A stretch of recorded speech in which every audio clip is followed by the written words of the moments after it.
What is inside will eventually show up on your outside. So, pure in heart is about your internal, it's undivided motivation, it's unmixed allegiance. It's what God sees when no one else can.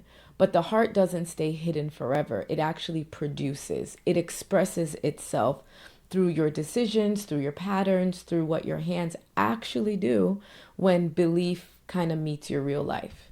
The progression is intentional. A pure heart that produces impure conduct isn't as pure as you may think it is. To be pure in conduct means that your deeds match your devotion. So you're not performing righteousness for anyone to see, but you're living with such consistent integrity that you do publicly and privately. It doesn't require any explanation. There's no defense that's needed because it's just pure. Titus 2 verse 7 instructs us, in everything set them as an example by doing what is good. In your teaching, show integrity, seriousness, and soundness of speech. And then in 1 Peter 2 verse 12, it commands, live such good lives among the pagans that though they accuse you of doing wrong, they may see your good deeds and glorify God on the day that he visits us. So look at what Paul is describing. Your conduct is operating in hostile territory.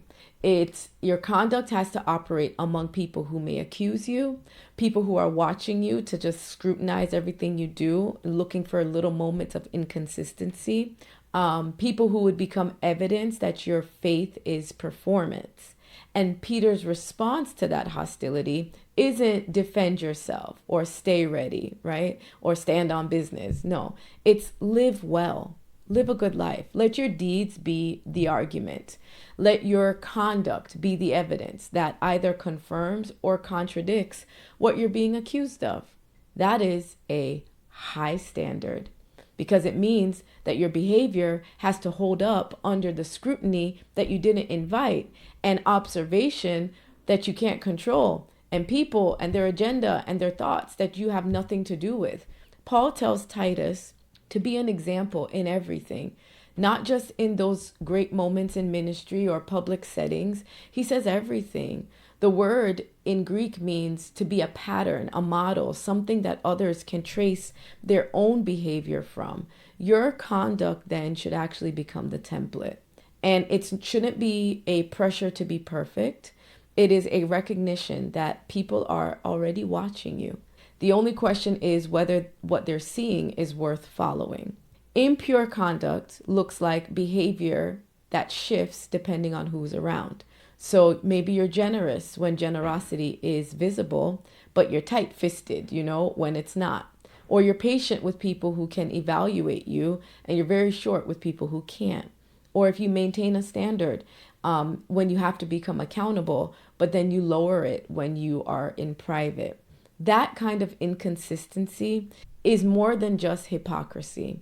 It's actually evidence that conduct is still being governed by audience. It's performative rather than by conviction.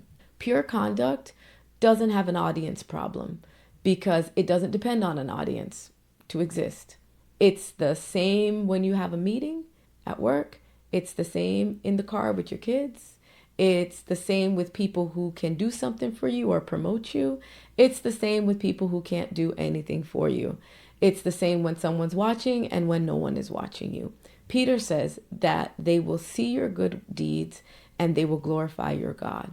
So your conduct then becomes an evangelism tool.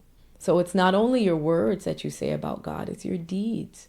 What people observe in how you actually live will become either the evidence for God or ammunition that can be used against him. And what I notice is that Paul connects integrity to teaching. So you can't actually teach what your life contradicts. The moment that your conduct diverges from what you are declaring, the declaration loses power. People stop hearing the message and they start watching the messenger. So pure conduct then has a way of making you a reliable messenger. What you teach is what they see. What you declare is what you live. The word that you carry is not undermined.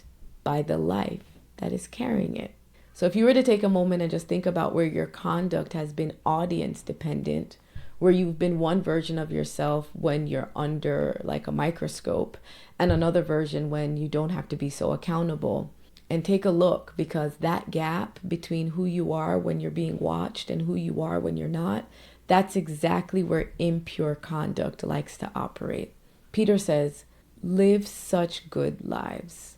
Your manner of life, your habits, the pattern of your behavior over time.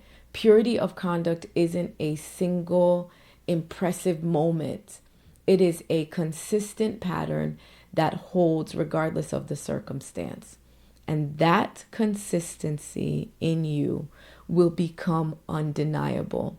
One good deed can be explained away.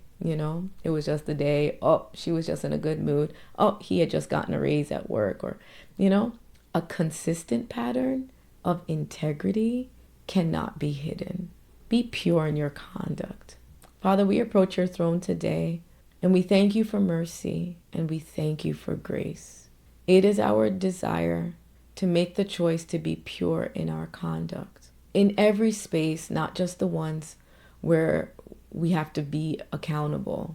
Sometimes we acknowledge that there's a dependence upon the audience, whether it be the people in our lives, the people we associate with, the people we don't even know, but they're watching us.